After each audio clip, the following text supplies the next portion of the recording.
In the late 1980s, the US military decided to rebrand their elite units from unconventional warfare to special operations. My guest today on the After Dinner Leadership podcast is Marty Strong, and he was a seasoned Navy SEAL. He's also had great success in corporate life as well. And he realized that actually the heart of being a great leader, one of the real determinants, is that ability to be unconventional, which is at the origins of these elite units. And he's written a book called Be Different. It's actually the third in a trilogy: Be Nimble, Be Visionary, and Be Different. He was a guest on episode 41. He's our first returning guest. We're delighted to have him back. Take a listen to the power of rules and how by bending or even breaking those rules, we can create very different outcomes for our teams and for our organizations. We invite you to share this episode with friends, family, those that you might find useful. We hope you enjoyed this episode of the After Dinner Leadership podcast. Delighted to welcome back to the After Dinner Leadership podcast, Marty Strong. Welcome back, Marty. It's lovely to have you with us again. Glad to be back, Simon. Can you believe it was November 2022 when we spoke last? And wow. Yeah, I know. I checked my notes. It was like November 2022, and we said if you come out with a third book, which was on the cards, we'd love to interview you again. And I'm so pleased that we can. So you're just releasing the third in your series of the kind of Be Nimble, Be Visionary, and Be Different books, right. and Be Different launching soon. And we'd love to get into the details of that. Last time we spoke, we asked you a series of quick fire questions. I'd like to just ping a few more to you today before we get into the stuff. You up for that? Go ahead. Pitch away. Yeah. Okay, great. For those who haven't listened to episode 41, please do.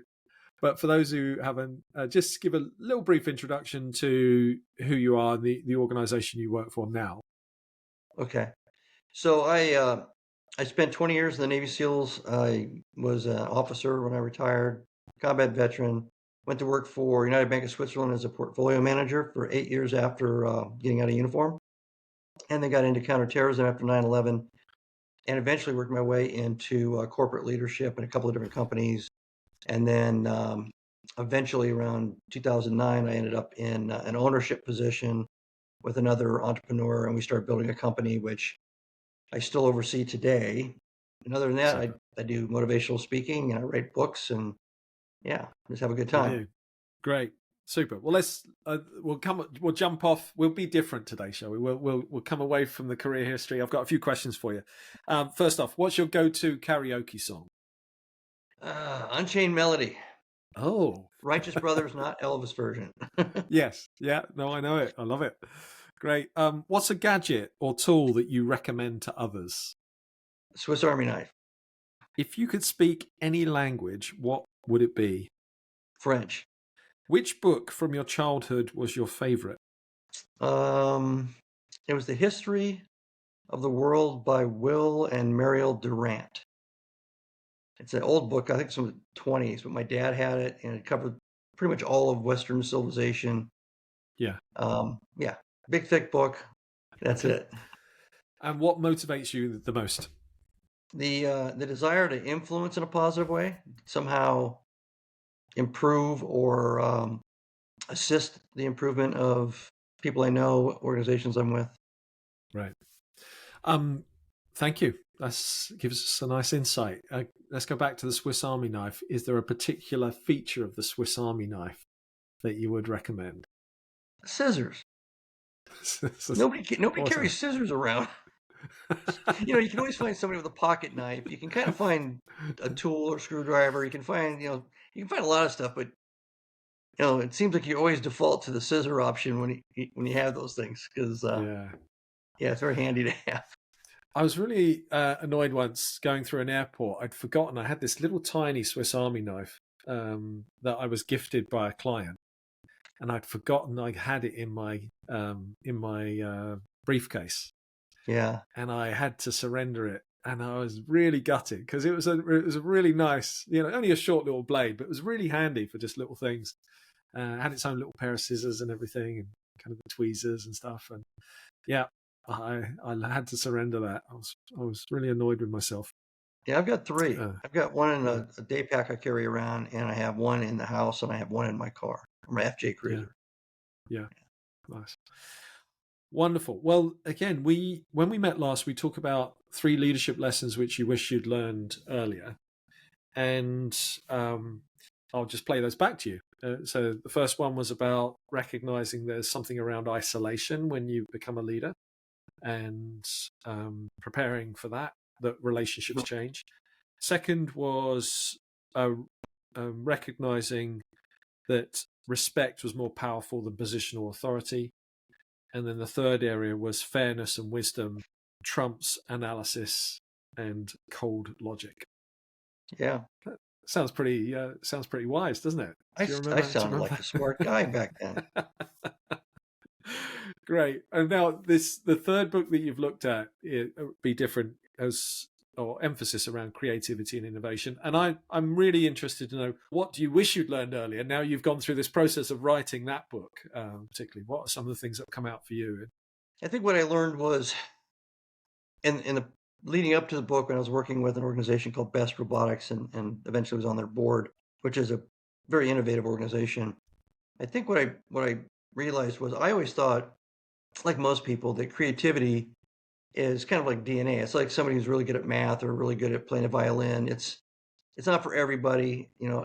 Everybody can kind of try to play or figure that stuff out, but they don't get very good at it. But the prodigies, they obviously have some kind of a genome or something that gives them a leg up on the rest of humanity. And the other thing I remember being young and being filled with awe and wonder and crazy ideas and dreams and aspirations, and in interacting with the subject of creativity, innovation, brain science related to those two topics, I came to a different conclusion, that it's not that you're young. It's not an age number.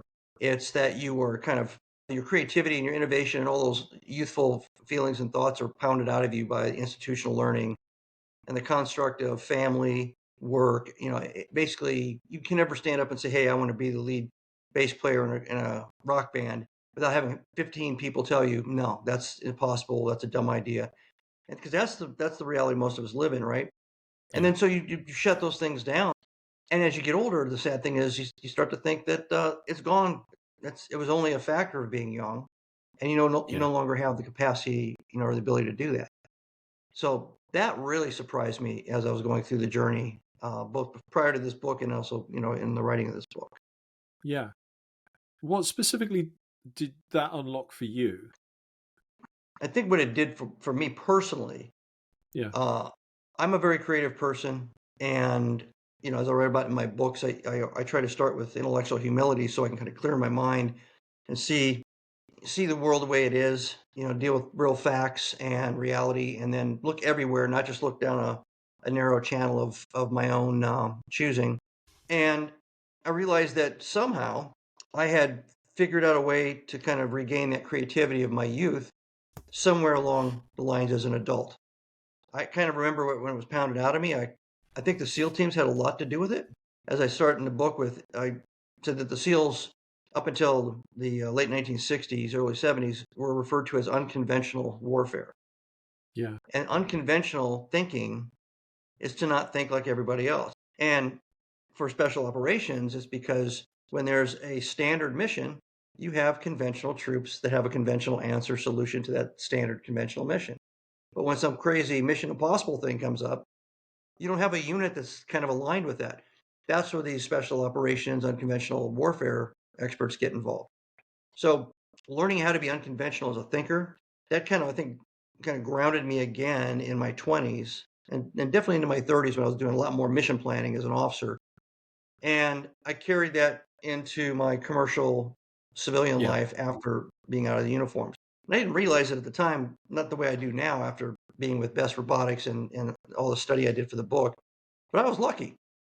I was lucky that I was able to kind of recapture that youthful approach to thinking and imagining.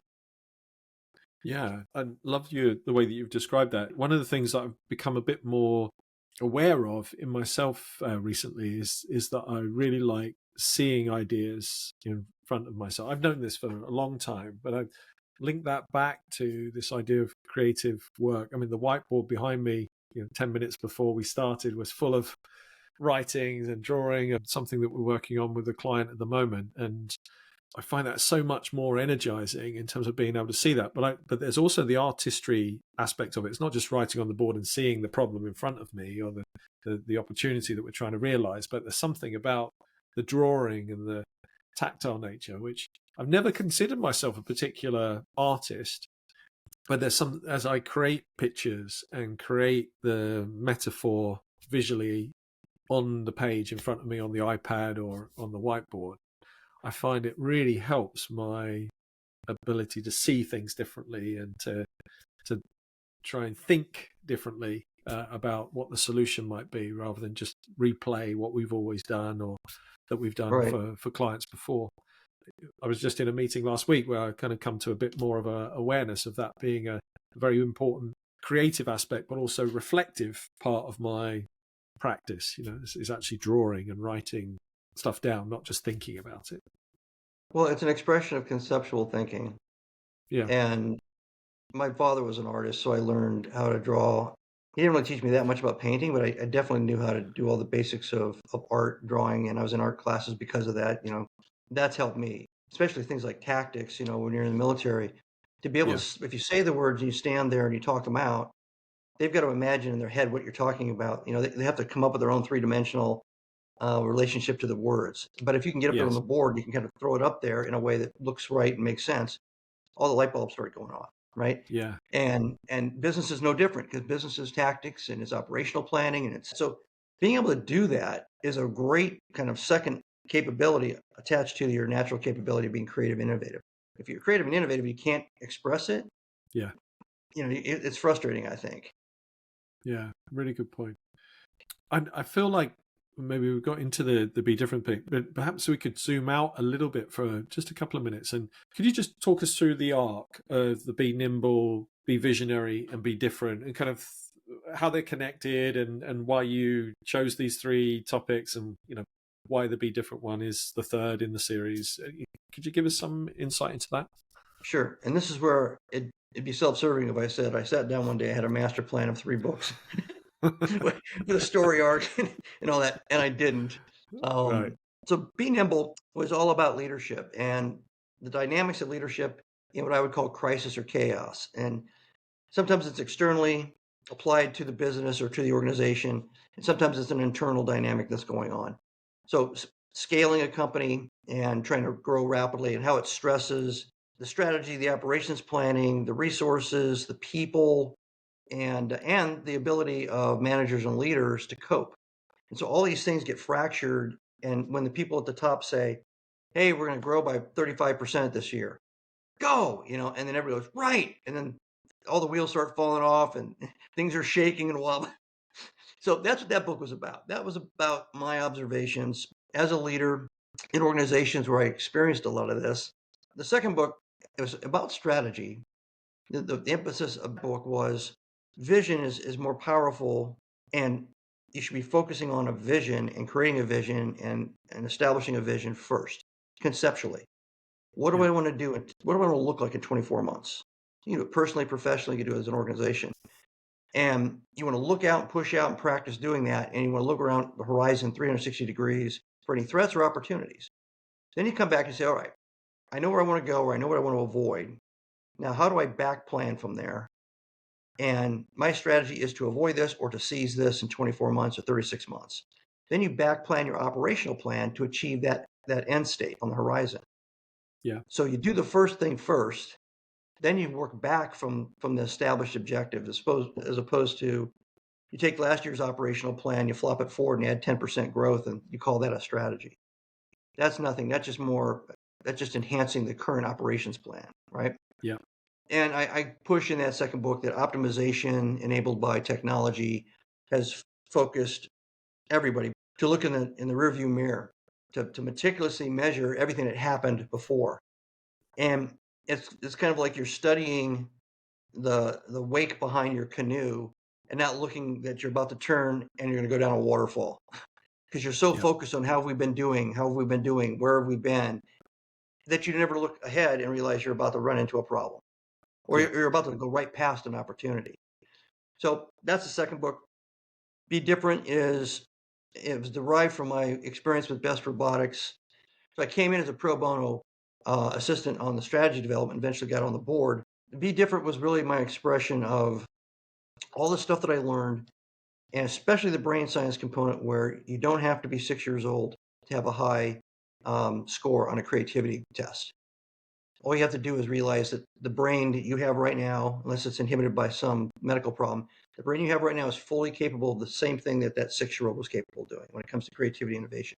You've just been conditioned to not believe that.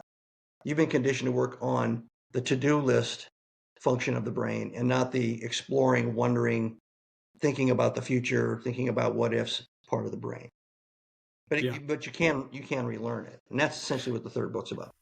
Yeah. One of the stories that you mentioned was around an operation where you were looking for stockpiles of weapons, and it was connected with a school site and stuff like that. Oh yeah, yeah. One of your people come up with an idea, and listening to those. And I wonder if you could just replay that. Okay, yeah. What happened in that situation? So we were going and looking for caches of weapons and explosives and things. They were nicknamed treasure hunts. Right. So we were doing a lot of these treasure hunts. We were kicking down doors, sliding down ropes from helicopters in the middle of the night. So we had this one occasion where we came in and it was a heavily populated um, third world type neighborhood where the helicopters were like blowing the roofs off of the little buildings. Slid down the ropes, but 20 people deployed. Went to the house, and there was nothing in there.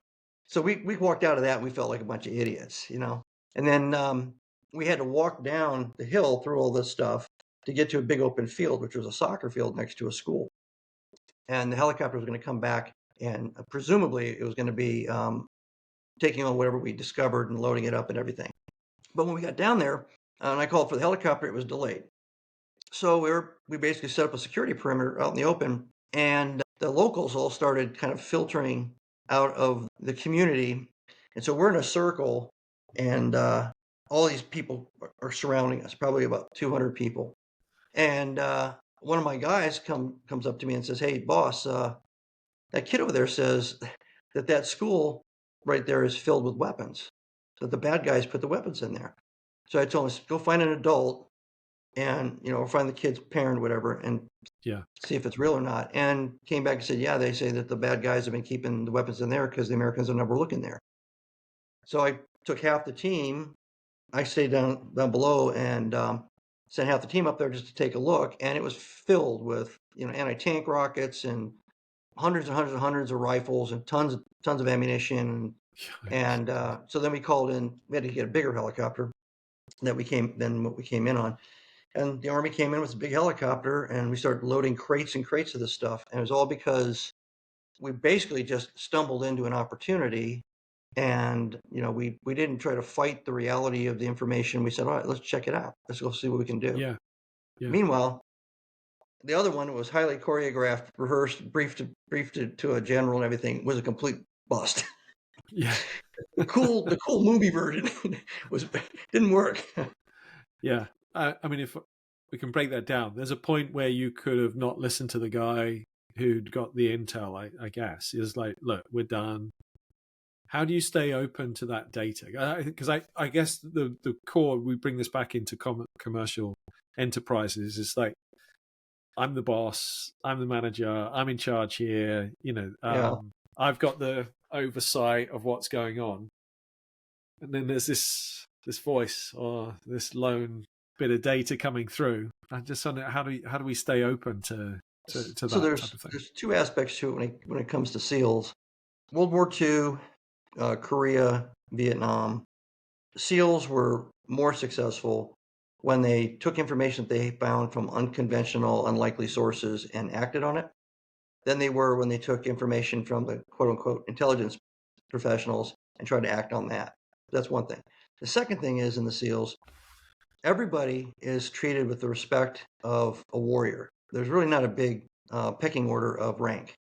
So if Yeah. you're out there doing the job, anybody can walk up to the person in charge and freely just say, hey, I don't think this is going to work.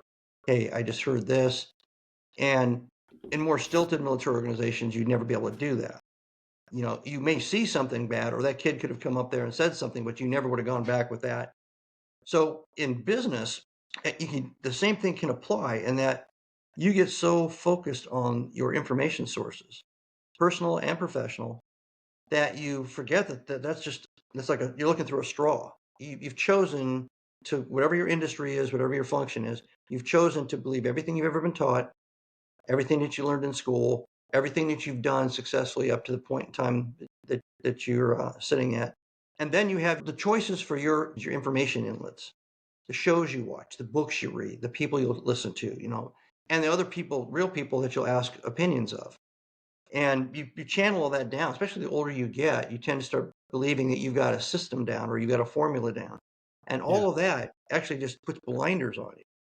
So I think in business and in life, what you can do is you just have to say, I'm going to be like those guys in Vietnam. I'm going to listen to everybody. I'm going to look at everything. I'm going to look and listen and learn from sources that maybe I don't entirely agree with. It's amazing how many aha moments hit you when you do that, Yeah. because it'll come at you in an asymmetrical way because you never would have thought that, or even contemplated what you end up hearing, because you don't deal with people that are musicians, or you don't deal with people that are truck drivers, you don't deal with people that are maritime sailors. You just have never allowed yourself to be exposed to different. Yeah. Yeah. Really good point. Thank you. You have several chapters which talk about rules. I guess this conventionality, I guess orthodoxy, that kind of stuff. And you talk about bending rules, breaking rules, ignoring rules. Different circumstances required for that. I know you're saying not to get rid of all rules, but it's like, how do you distinguish between those that could be bent and those that could be broken, those that could be ignored? Yeah. I know it's a very broad question, but just any insights in your learning around that? So the focus of the book is about intellectual practice. So it's not encouraging people to go out and drive, beyond the speed limit or rob banks or things like that. It's more the rules that you've absorbed from your conditioning over the years that are restricting your ability to think in a creative manner. Yeah. And I think I give an example in the book. You're walking down the street and you're going one direction and you hear a scream from across the street. It's a multi-lane street in the city. And when you look over, there's a guy beating up on a woman trying to grab her purse. And if you follow the rules and you want to help her, you walk another block and a half down to the crosswalk, cross the crosswalk when the light turns green, come back down and help her. Yeah. Or you run across 3 lanes and you help her. You just broke a rule. You broke a law. That's jaywalking, right? Well, there are times when you know that you need to make a decision in a different way, even if it's just a temporary departure from a normal pattern of behavior, because the stakes require it, demand it. Yeah. And in a innovative, creative context, the rules that we're typically breaking are what? What are some of the barriers that people are having to unpick or be aware of, would you say? So here's a big one, and we touched on it a little bit already. In the SEAL teams, when you're doing mission planning, everybody has a voice, regardless of rank, regardless of tenure.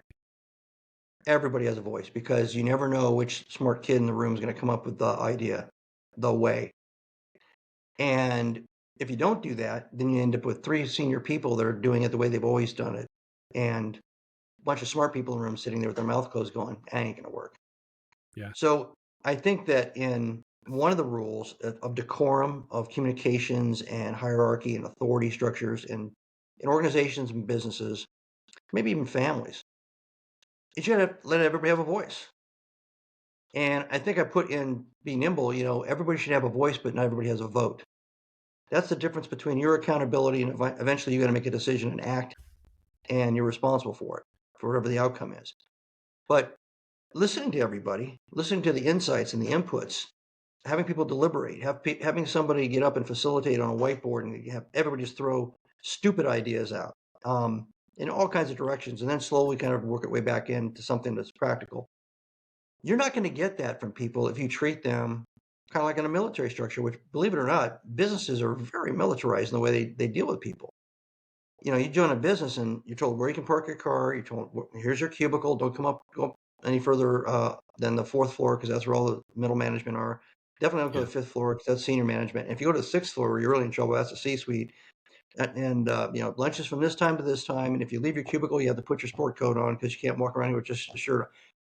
That's a reality for a massive amount of people around the world that you're so restricted in what you do. Then you get into a room and you've been there for a year and somebody else has been there for 10 years. Who's going to open their mouth? Yeah. By the normal business social structures, the 10-year person is going to open their mouth and feel comfortable doing it. That 1-year person is just going to sit there. It doesn't matter what good ideas they have. So you have to foster an environment. You have to break that down as a senior leader. You have to see the value of pulling in all the voices of the village to tell you where the good stuff and the bad stuff is. You have to really put your ear to the ground and listen and pay attention. But you have to get them comfortable to do that in the first place, or everybody's just staring at you, and then you eventually make a decision, and all that brain power is just left on the floor. You're just wasting it. Yeah, my colleagues and I, we're doing a talent development program in the last year, which has gone extremely well. And one of the components, we had the senior leadership team receive some reverse mentoring from the participants who were pre-manager level in the organization. And Mm-hmm. it went extremely well. Like they were able to give some insights. But I noticed a little contrast between a couple of the senior leaders as I listened into the conversations. And one was just truly like, look, this is the challenge I've got. Can you help? I'm not entirely sure. I'm a bit stuck. This is someone several grades higher than the participants, and they were really helpful. And kind of the brain was going. And the other one was almost like asking questions to see if the people could come up with a good answer. It's almost like I've thought this through. I think these are my options. Can you match what I had in my head? Rather than kind of just genuine humility and genuine kind of wonderful guy, but just was more selective in what he was willing to listen to that was coming from this junior panel. And of course you can anticipate who got the most out of that was the first. But that I found that to be a really nice way of kind of genuinely getting kind of feedback from the floor and just some ideas, rather than thinking it's above their pay grade or they would never have anything sensible to say. It's actually, Right. they had a lot But to say, a lot to offer. it starts with leader humility because you have to be humble to allow all that input, right? Yeah, If your ego is such, your positional authority, whatever it is, they'll never foster that. One time, I was doing combat operations a long time ago, and Colin Powell, who's the chairman of Joint Chiefs of Staff, United States, wanted to talk to special operator officers that were doing missions. Now, Colin Powell had been a young officer in Vietnam, and none of the senior people ever came down to talk to any of the people actually going into the bush and getting their butt kicked or winning, yeah, whatever. And anything that was written never got any further than a couple levels above because it was too true and too yes, revealing and too candid. So he decided that he was going to not be that kind of person if he ever made it to a senior rank. And he had a whole list of things he would never do again if the United States was ever in war and he was in some position of leadership. So he shows up at a trailer, and I'm not even told why I have to show up at this trailer. I just came off of a mission around 2 o'clock in the morning. About 5 o'clock, helicopters come in, and Delta Force guys come out, and here comes Colin Powell. And he walks in, and the officers there start trying to give him a slideshow about the unit and all that. And after about 10 minutes, he said, "Wait a minute. Did you guys hear why I was coming here? Is there anybody here that's actually been running combat missions? Is there anybody, you know?" And one of the guys said, "Well, yeah, Lieutenant Strong back there." And they all turned, and I was in a student desk because that's the only seat that they would give me. They were at a yeah, conference table, and I'm in the corner in a little tiny student desk. And he looks at me, and I was like nodding off anyway. He comes down, looks at the guy at the end of the conference table, and stares at him. The guy gets up, takes that chair, spins it around, leans forward, and talks to me for 35, 40 minutes, asking questions, basic questions, yeah, really basic quality of life. Are you getting the right kind of information? What would you do different? All that kind of stuff. And all those other guys, 12 other senior officers, including a Navy admiral, are just sitting there watching. And then when he was done, he got up and I stood up and he shook my hand and he walked out. So That's Great. humility. I mean, you're the Yeah. top guy in the entire United States military, and you want to talk to somebody who's actually on the ground doing it. And I read Great. later that's where he got that from. I read a book of his life and everything, and he made those decisions. So yeah, if the chairman of Joint Chiefs of Staff can humble himself to talk to the lowest person in the organization, then CEOs can go talk to the guy who's loading the truck at the dock, or go Yeah. talk to somebody who's a receptionist, or talk to There's no reason why you can't go and listen and absorb what they have to tell you, however candid they're going to be. Yeah, you see it on programs like Undercover Boss and that type of thing. That it's often the frustration from the business owner, the CEO, is this someone following the rules, to the letter, whatever. And it's like, and they're missing the customer as an example, because they think they're being obedient, and in fact, there's this opportunity to innovate or respond that is right in front of their eyes, but they're kind of being completely compliant to the corporate dogma, and missing that what's actually on the ground. I love that idea of listen to the ground truth, I think you called it. Mm-hmm. Listen to the ground truth, and kind of everyone's a warrior, and then everyone has a voice but not everyone has a vote also has resonated with me as well. I think that's a really good point. We're going to need to wrap up here, Marty. If anyone would like to speak to you about this in more detail, how do they best get in contact with you? The best way is to go to martystrongbenimble.com. My books are all on Amazon, but if you go to the martystrongbenimble.com, you'll find everything else: my speaking programs, the books, everything they need. Great. Is there going to be a fourth in the series, or are we done with the B series now? I don't know. One of my grown-up kids asked me that, and what's the title of your next one? I said maybe Be Done. I don't know. I don't see it right now, but Yeah, who knows? yeah. But you're also, so just you mentioned earlier, you love writing novels as well. So what stage are you at? You've got, I know of Seal Strike and Time Warrior and stuff. So Mm-hmm. my notes are 5 Seal Strike novels, 4 Time Warrior novels. Is that right? Right. Yeah, amazing. Now I'm Yeah, writing a book called The Last Magi, so we'll see how that goes. cool. Great. Well, I wish you the best of success with Be Different and all of your writings and your work that you're doing. Thanks again for joining us here and for sharing what you have done. Well, thanks for having me again.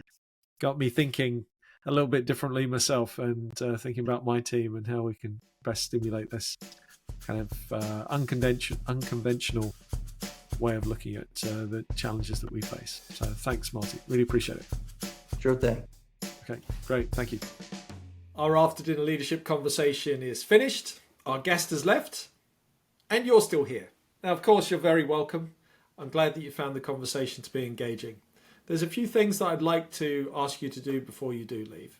The first one of those is if you can stop and think about somebody who you think would enjoy this conversation, a friend, a colleague, perhaps an aspiring leader.